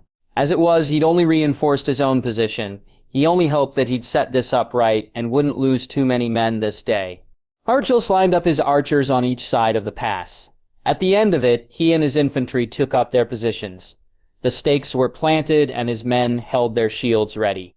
A few miles down from him, ready to block off the escape and drive them towards him, Brandon and his cavalry waited. Standing there, his great sword in his hand, he looked behind him, the lookout poised and waiting for the signal. The hours stretched on and on, the sun beaming down on them, forcing his men into swallowing their water and eating their meat and hardtack. Far behind him, 50 men guarded their supplies, and once this was done, they'd eat well. For now, it was time to wait. When the whistle came, he raised his hand, and those at the front held their spears out. The front line was as close to an unsullied phalanx as his men did, and it would be more than enough. We are of the North, and these men killed our brothers. The North remembers, he said to silence, the men not giving their positions away, and Torrhen smiled when he heard the horses in front of him. Artus Snow. These men were poor marchers. They almost strolled and made so much noise it was annoying. Looking down at the carts and cages, he shook his head. Bears, exotic animals, and prisoners, Hote's reputation for torture, all on show. He could feel the disgust from his men as they too looked down. These men had killed their countrymen, and their bowstrings were now taut and ready to let loose on his order. Artus waited, though. He wanted as many to fall here as possible, to limit what Torrhen and his men would face. Not that he feared his commander would have any trouble even were he to face them all. Still, it was his job to take out as many as he could with his men, and he'd see his job done. When he felt the time was right, he gave the order, his hand raised in a fist, and then he turned it in the air, the arrows flying as one. He aimed his own arrows at those who were around the edges, using them to box them in even more. Below him, screams rang out, and horses, bears, men, all made panic noises, and even as they did so, the arrows fell. The group soon split, some racing forward and others turning to go back. All the while he and his men fired, and below them more men died. Brandon Snow. They lined up 3 abreast, lances at the ready, and waited for the signal. He'd watched as the brave companions marched by them, not even bothering to send scouts ahead or to check their sides or rear. Were he dealing with better forces, he'd have sought a much better hiding place. As it was, if Hope had sent scouts over the hill and into the trees, they'd have seen him. Once the last of the men had passed him, he and his began to move out, the horses walking as they lined up to make their charge. When the flaming arrow was seen, they began to trot and were soon in a canter, and finally a gallop. They would cut through whatever was in front of them easily. He knew he'd seen heavy cavalry charge and also the Dothraki's version. His men were neither. Truth be told, they were truly infantry on horseback. But here in Essos they were extremely effective. They wouldn't charge unsullied and break their lines, nor would they be a match for Dothraki on an open field. But against the forces they usually faced, they were more effective than any other cavalry would be. Feeling his mare's eagerness to be let fully go, he did so and dropped his own lance down. The first men they encountered were riding away from the fight. Some had arrows in them, and he almost felt sorry for them when they tried to pull their horses up, almost. His front line cut through them as if they were nothing, their own momentum adding to his attack, lances almost ripping them apart from the impact. He felt the crushing of bones beneath his mare's hooves, and yet she never slowed, just kept racing forward. By the time they reached the main group, most were already dead or had moved forward towards Torrhen. Few were on horseback, and fewer yet were uninjured. Artos had done his job well, and Brandon felt proud of his brother. Men were rode down as they tried to get out of the way. Others simply rode over, and just as he'd commanded, the rear 100 stopped and began to form up. Above him, Artos and his archers began to move along the top of the cliffs toward Torrhen. "Forward," he shouted, and they began to move again. The time had come to end this. Torrhen! The sound of death was all around him, men crying out in pain, horses making their worry and pain clear.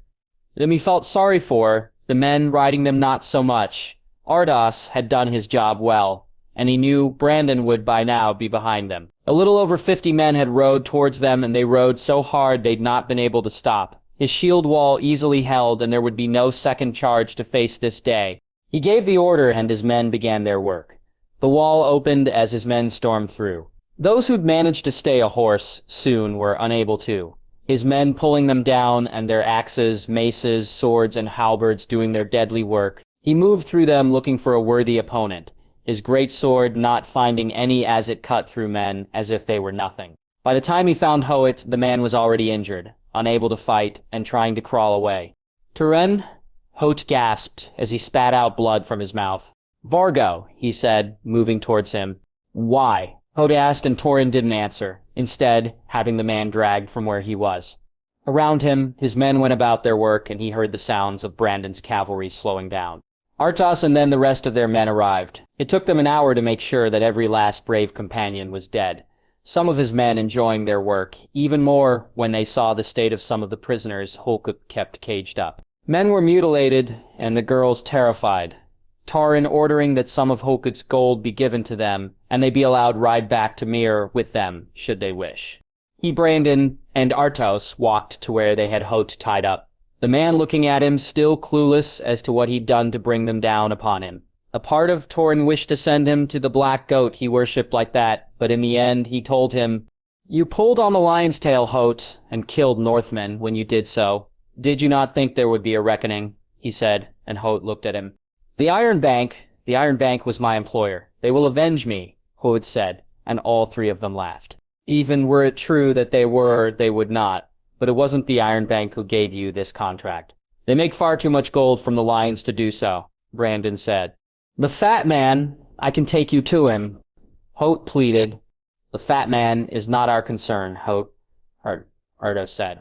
He had the man dragged to the small wooden box that would had to do for now and leaned his head over it, raising his greatsword. He got ready to pass sentence. "For crimes against the North and its allies, I sentence you to die," he said as he raised his sword. "The White Wolf sends his regards," he said as he took the man's head. "White Harbor? Rob?" He and Grey Wind had been off on a hunt with Sir Wendell and some of the others when he learned of the plan to travel to the west. Each day it came closer. He found himself more and more excited for the journey. That Winfred was coming with him, only making him happier for it. Since the betrothal had been confirmed, they had become ever closer. He had reluctantly, as had she made sure he did, kept to his word and behaved like a gentleman, though their kisses grew ever more passionate. His training had come along even more. On his last visit to Braavos, he had met with Syrio again, and offered him the chance to come to White Harbor, and even to Winterfell to help train him or their men. The first sword refusing, but suggesting that, in the future, anything was possible. Rob found one lesson with Syrio was the equivalent of months of training with anyone else. If he had him training him full-time, he knew there'd be no limit on how good he could become. But only Syrio could decide that. Coin or please didn't work on the man. He did as he wished, and Rob was just grateful to have any chance to work with him at all. While in Braavos, he had negotiated his first trade deal, a sale of wood to Norvos, and both Wylis and Wyman were happy with his efforts. Winifred, too, was proud of him when she heard. He'd even written of it to his father and mother, though he had received no replies as of yet. "Have you not packed yet?" Winifred said, as they were standing in his room. "We're not leaving for days, Winifred," he said, as she laughed. "Boys," she said with a snort. "Oh, let me guess. My perfect future wife is already packed and ready to go." He chuckled. "As is your perfect future, good sister," Winifred said, laughing. "I'll pack today," he said, and she kissed his cheek. Dinner that night made his packing even more hurried. It would be just one more day they'd have in White Harbor, and not the 3 or 4 he had thought he'd have. The next day he spent both packing and searching for gifts to bring with him. One for Jon and one for Crigging. Another for Asher. While he'd not spent much time with his aunt or cousin, he had enjoyed what time he did spend with them, and was looking forward to more. When Wyman told them they'd be stopping off in Braavos for a day or two, both Winifred and Willa became even more excited about the trip, both girls asking him to show them around while they were there.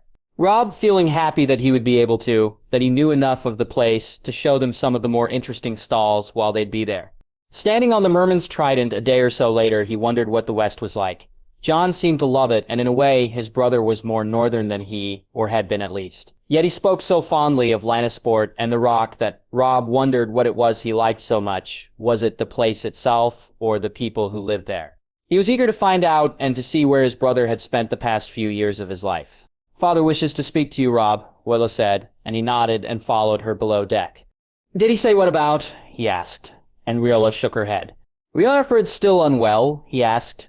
"She's better, just tired," Whittle said, smiling to Rob's relief. "You looking forward to seeing the West?" he asked. "Very much so. I want to see how different it is to see how they do things. Plus, I may get someone to dance with," she said, rolling her eyes at him. "I dance with you," he said, pretending to be affronted. "You call that dancing?" she giggled as she moved out of his way when he went to bump against her. "I'll remember that when next you're sitting alone," he said, and she laughed. "I never sit alone, Rob," she said, almost skipping away from him.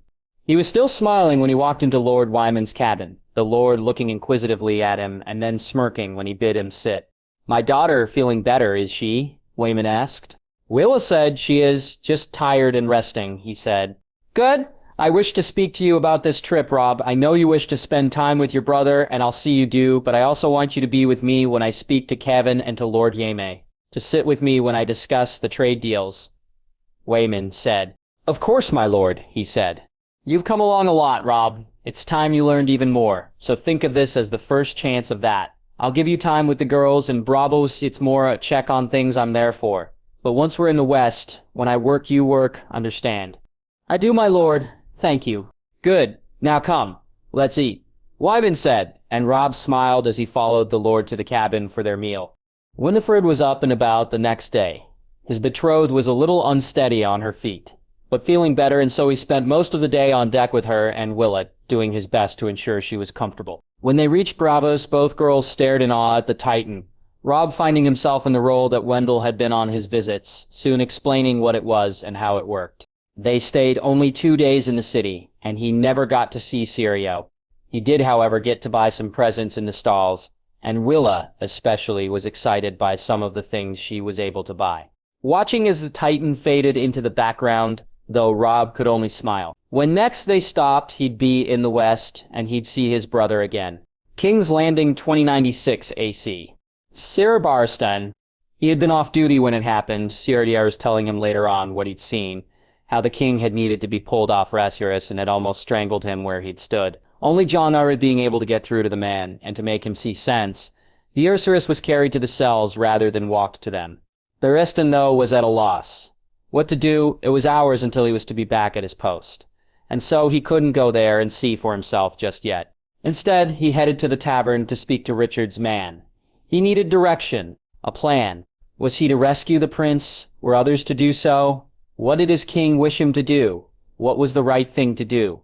All these thoughts raced through his head as he practically did the same through the streets. He was almost out of breath by the time he arrived at the tavern and had to wait some time for Richard's man to arrive. Come, the man said as he moved up the stairs, Barristan following behind him. You heard? He said when they entered the room, the door quickly closing behind him. I heard. What are we to do? He asked, and the man shook his head. Allyn is not back yet. He won't be for some time. He's sailing and so can't be reached. Aye, what do we do? He asked. And the man shook his head again, his confusion as clear as Barristan's was. I've sent a message west. Hopefully, an answer will come, or Allyn will arrive back before the king tries again. He really tried to kill him in the throne room, Barristan asked, shocked. 4 men it took to drag him off, sir. One got a busted lip. Had the Falcon not been there, then it'd be too late already. Barristan felt his disgust rise, and though they talked some more, it was soon clear they were going around in circles. Richard's man had no idea what to do, and Barristan couldn't fault him, as he too was lost on this. Heading back to White Sword Tower, he changed and got ready to go on duty, finding himself for once glad he was to guard the king. The mood in the Red Keep was strange. Some were giddy that the dragon was in chains. Others seemed either shocked by what the king had done, or what he would do. As for Robert, there had been few times that Barristan had seen him in a better mood, and fewer times over the years when he'd wished for nothing more than to just take his knife and plunge it into his belly. You heard we have him. Sir Barristan. Xerus fucking Targaryen, as mad as his father. We have him, and by the gods I'll enjoy taking his head myself. Robert said happily when Barristan relieved Cyrodier, his brother seeming just as happy to get away from the king's company. I have heard rumors, your grace, he said, trying to keep composed. Rumors, huh? It's no fucking rumor. Barristan, he's in my fucking dungeon thanks to my good friend Illyrio. Robert said, draining a mug of ale. That's good news, your grace, he said, and saw Robert's turn and look warily at him. It is, isn't it, for me anyway, but is it truly good news for you? He asked, and Barristan knew he was on shaky ground. Your grace, he asked with mock confusion. Don't be coy, Barristan. I know where your loyalties lay, Robert said. I swore an oath and have never broken one in my life, your grace, nor would I now. Good, I'll have no one gainsay me on this. The dragon spawn will lose his head. As you say, your grace. He knew he needed to see him, to find out if it was truly Viserys and to try and figure out what to do, how to get him free from here. It seemed he wouldn't have to wait long to find out the first part. Robert keen to go visit the dragon spawn in his cage, as he called him, laughing as they walked down to the dungeons. When they got there, he saw that any plan he would have to rescue Viserys was a non-starter. The guards had been troubled. Almost 50 men now guarded this place, and it would take an army to get past them. Look at him, Barristan, the man who would be king, Robert said, laughing, and Barristan looked into the cell. Viserys was chained to the wall, and as soon as he saw them, he began to rant and rave, the words coming out of his mouth filling Barristan with dread. Sir Barristan, I am your king. I order you to release me and to place the usurper in chains. I shall see him burn. I'll see you all burn. Viserys said, burn in my name. In the name of Aerys Targaryen. I'll burn you all. Viserys said before laughing. The sound was as familiar to him as the rhetoric, and he shook his head, trying to make the image disappear. Straggly hair, long nails, scabs everywhere. Looking again, he could see that while Viserys was not Aerys, he had not strayed far off his path. And as they walked away and Robert laughed once again, he found himself wondering what it was he should do. Casterly Rock 2096 AC. Jaehaerys Targaryen. Thoros was shocked to see Kinvora, far more so than he had been when he saw Melisandre and her guards. Jaxing her to speak to the Red Priest before he spoke to her himself, wishing to have her add to Melisandre's own take on Thoros before he spoke to him. Instead, he spent some time with Domeric, going over the trading deals and telling him some things which would benefit House Bolton even more. Things which would come across as Domeric's ideas. He helped him so much that Domeric got suspicious as to his motives, and Jaxley was forced to speak to him a little more clearly. So, asking him to go with him to the Godswood, the two of them walked and sat down in front of the rock's weirwood tree. It's pitiful, Dom said, looking at the gnarled tree. Still a weirwood, though, and here in the south, they're few and far between. Ah, you got that right. Even in the Vale, there are only one or two. The home of the Andals, you don't say, he said as they both chuckled. Jon, I know these deals, Dom, they're not part of some plan to force you to do something. They're more, your father is a complicated man, he said, and Dom nodded. He is. Our houses are allies, and yet this was not always the case. Wars have been fought, and while there is no enmity now, it may not always be that way, he said. My father won't rebel, Jon, Domeric said affronted. Not if we don't give him a reason to, Dom, he said, and Domeric nodded. You wish to buy loyalty. Loyalty is only earned, Dom. All I'm doing is trying my best to show the benefits of it, he said, and Domeric nodded before laughing. What? You're not what I expected, Jon. It's benefited you coming here, the North too, and now my house also. Has it not benefited you going to the Vale? Aye, it has, Domeric said, looking down and then back up. I had someone there, met someone I cared deeply for. But it could never be, Domeric said sadly. Why not? My father will seek another match for me, one more advantageous. Will he? Jon said before shaking his head when Domeric went to speak. Who was she? Jon, I'd rather not speak of her name, Domeric said, and Jay looked at him and saw just how hard it was for him to bring her up. I found it best to seek what you want, to reach for it, forget your father for a moment, if you could. If it were up to you, then, would you wish this girl? He asked. Jon, I can't. My father. Forget your father for a moment, at least if it was your choice, Jay asked. Then perhaps I could help, he said, and Dom looked at him as if he was mad. Let me try, he said, and Dom nodded. Both of them knelt and prayed before they headed back to the keep. Miranda Royce was the girl in Domeric's heart. Jay deciding he'd speak with Jaime and Jenna on her and find out from Richard what he could. He'd learned one thing, though. Domeric would be a far better lord than his father was. Later that day, he met with Beric, the trade deal he and Jaime offered him, being most welcome to the lord, and even Arthur approved of it. Jaime had worried that the knight may see him play someone who would be marrying into his family. And yet Arthur had said it was better the man was on the right side than the wrong one. Jaime agreeing, saying that houses who fought against you needed to be seen to be treated as such. So, if he could keep Blackhaven out of the war, or better yet, an ally, then it was all for the best. I thank you for this, my lord. You too, Jon, Beric said, when they signed the deal. Think nothing of it. I wish you and your betrothed all the best, my lord, Jaime said. Me too, Lord Beric, he added, both Beric and Ned smiling. Come, Ned, let's go find whatever tavern Thoros is in. It's time we made our arrangements, Beric said, standing up, shaking Jaime's and then his hand. He did the same to Ned before promising the lad he'd spar once more with him before he left. The boy's smile true and almost stuck to his face when he left. Once they'd gone, he turned to Jaime, who seemed happy enough with the deal. They'd given him favorable terms, allowing him to make even more coin, though they'd not lose out either. A good deal, Jon. A better one if we can turn him, he said. and Jaime nodded. The priest, he asked, and it was Jon's turn to nod. I'm meeting with Melisandre and Kinvara later. I'll find out then. Do you know why Kinvara is here? Jaime asked. Only that she wishes to speak to me. I'll know later. Why is the rock starting to feel like a red temple? He said with a laugh. Little Jenna is uncomfortable with them all here, feels we may look as if we're converting. They won't be here for long. I doubt Kinvara's come to stay, he said, and Jaime nodded. He found the red priestesses standing by the cave with Sorella Kinvara looking on with awe when Rosix and Lygaron came out. More so when Jay walked to them and leaned into them both. Despite his sister's wishes, he told her she must fly alone tonight. And so she and Lygaron took to the sky. They are incredible, my prince, even more so than your aunts, Kinvara said. Daenerys hatched hers, he asked, and she nodded with a smile on her face. You saw, she asked. I had a vision of flames and fire, and my aunt walking from it with 3 dragons. As you saw it, this is what happened. Kinvara said. She is well, safe, he asked. She travels with her companions, her journey not yet complete. Companions? He asked worriedly. The Hound and another of your kin, Shara, Seastar, lives, my prince. Kinvara said, and he looked at her to see if she was jesting, soon seeing the truth in her words. How? Magic, my prince. Just the same as the dragons themselves, Kinvara said.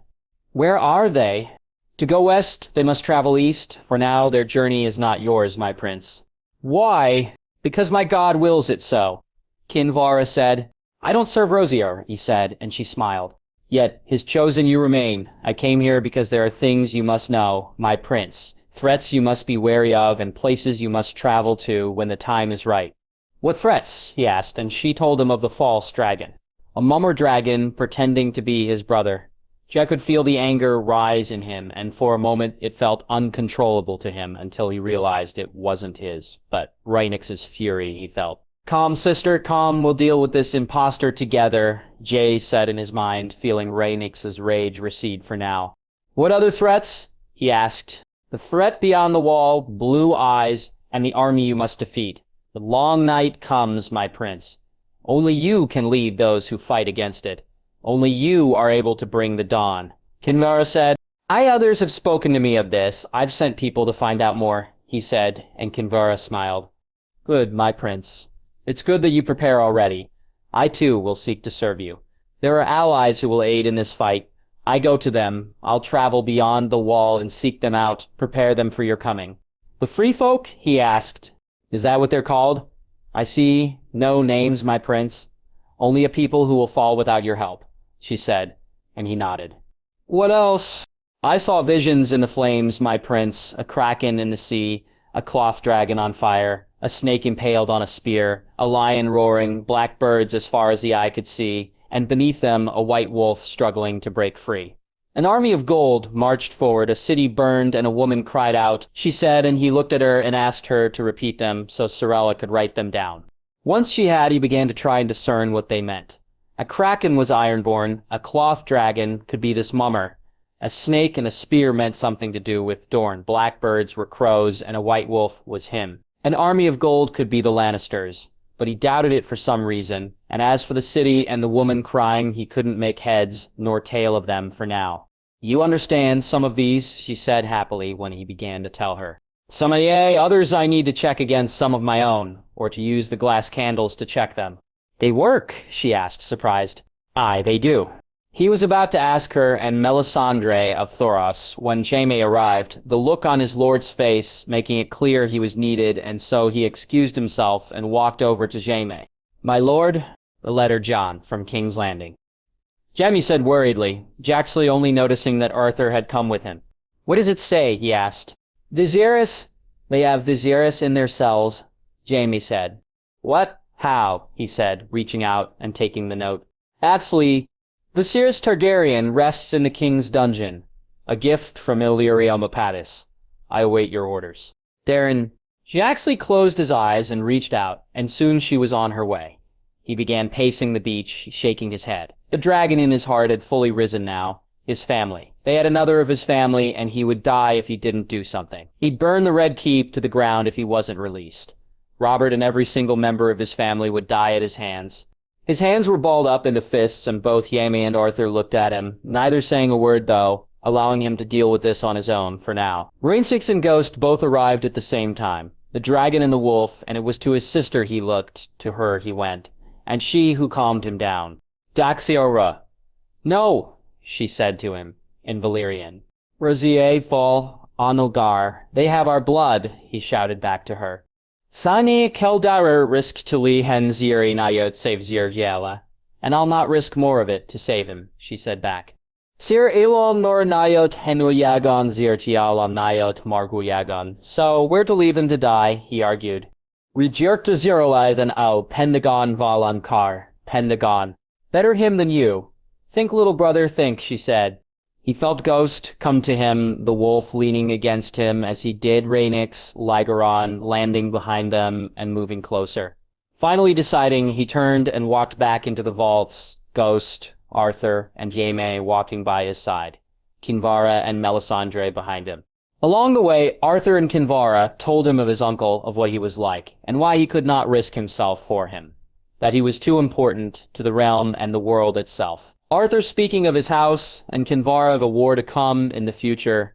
Thankfully, Jaime shutting them both up before he reached his room. All of them followed him inside, and watched as he grabbed the glass candles. Placing them on the table, he reached for his knife and cut his palm, allowing the blood to pool in his hand before he reached out to the green candle and felt it absorb the blood. Closing his eyes, he pictured King's Landing, the king, and his uncle, watching as the other candles light up as he did so.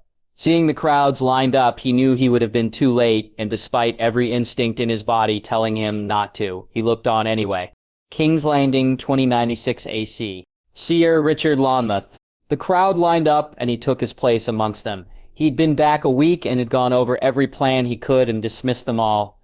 A full-scale attack was the only hope for Viserys, and they needed time to organize one, time they no longer had. When word came to him, he felt sick, that it was Barristan who brought it, making it even worse. As he stared at the fat man, though he had made another plan, one he would speak to his king on, but Illyrio Mopatis would die for this. That was no longer the question. Instead, it was the when and where of it, and as soon as Jay gave him the word, he'd see it done. Looking to the crowd, he could see the eager anticipation in their features, happiness even. To see a man lose his head brought out the savage in the meekest of men, women too. Even the children were grinning happily. The fat stag and his queen took their time to arrive, the falcon and the fat man already waiting for them, and the way the king so warmly greeted Mopatis only made the bile rise more in Richard's throat. Seeing Sir Ryland Payne make his way to the raised platform had the crowd cheering. The tongueless knight not even acknowledging them, just removing his greatsword to more cheers. We are here today to witness the execution of Viserys Targaryen for treason. Let it be known that this is carried out under the order of good King Robert Baratheon, the first of his name, the King of Andals, the Rhonar, and the First Men, Lord of the Seven Kingdoms, and Protector of the Realm, Jon Arryn said. Bring out the dragon spawn, Robert said, laughing. The Sot was dirty, his hair matted, the prince thin and half mad, Richard watching as he looked every inch his father's son. I am your king, you all should kneel before me. Viserys shouted, and Richard shook his head. Fully mad, he thought, and this was even clearer at what the prince said. A moment later, his laughter echoing through the silence of the crowd. I am Aerys Targaryen, the true dragon, and I will burn you all, Viserys said, laughing, even as he was brought to his knees. Saxley stepped forward, his hands on the blade, and his stance ready to take Viserys' head. When the shout came, "Stop," Robert said. But for a moment, none of them knew who had spoken. Not until the king moved forward and asked Island for his sword. It's my crown he wants, it's my blade he'll get. He should be grateful. He's not getting my hammer as his brother did. Robert said as the crowd cheered. Richard watched as Sir Elyn reluctantly handed over his sword, and the king stepped forward. The blow was firm and true, and the crowd cheered loudly, when not only did Robert take his head from his body, but then he walked over and picked it up, holding it high for all to see. The last dragon spawn, the king shouted as he laughed. Casterly Rock, 2096 AC. Jingy! He watched as Jon got up and walked from the room, the candles going out as he did so. He and Arthur standing up and following, while Melisandre and Kinvara walked to the priestess's room. They followed him out to the beach and down to the water's edge, Jon standing there just looking out into the sea. The scream was loud and haunting, Arthur moving to go to him, but Jaime holding him back. The next one was more pained, and the last was one of rage. He watched as Jon knelt down on the ground as the sun beamed off the water. Then Ghost walked past him and stood beside Jon, the wolf just like them, standing guard and allowing him to deal with it as he wished. For almost an hour they stood there, and when Jon turned, he could see the redness of his eyes, the tears almost dry on his cheeks. He walked slowly towards them and looked them both in the eye and nodded, not saying a word and just passing them by. Arthur looked to him and turned, as did he, as they then followed him up the beach. Jon walked slowly, and them even more so. The die had been cast, the table was set, and the war was now soon to follow.